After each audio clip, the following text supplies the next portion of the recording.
They burned his kingdom, stole his treasures, and sent him into exile. But history says he came back and sued the British. This is the story of Oba Ovonramwen, the king of Benin, and the final stand of one of Africa's greatest empires. Long before colonial borders were drawn, the Benin kingdom thrived in what is now Edo State, Nigeria.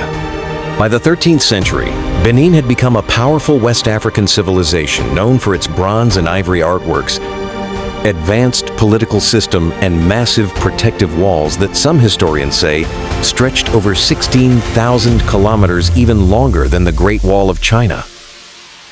In 1888, Oba Ovonramwen Nogbaisi became the 35th king of the Benin Empire, earning the name which meant the rising Sunday that spreads over all. He inherited a powerful, centralized kingdom and a growing threat from the British Empire. The British wanted palm oil, they wanted rubber, ivory, and control. But the Oba refused to open his markets freely.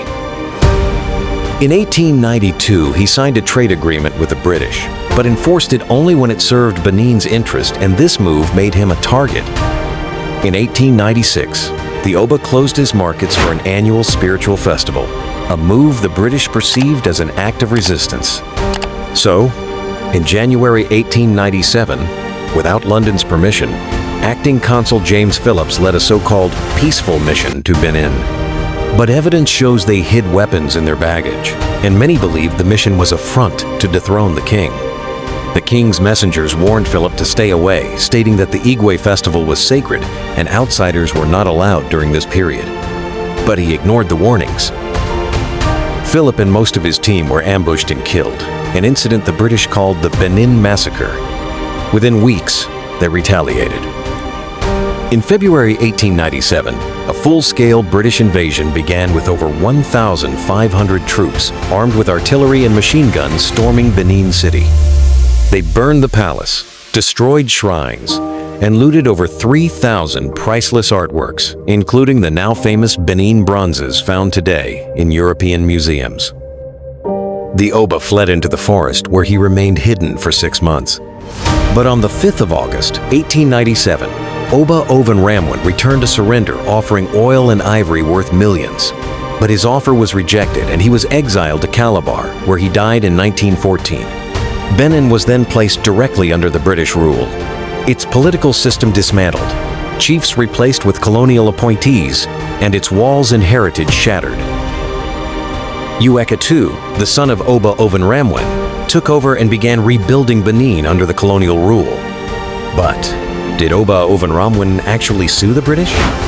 Well, not exactly. Although some colonial records suggest the Oba may have challenged British decisions or appeared before some kind of colonial tribunal, but no formal lawsuit or court trial as we know it today ever happened.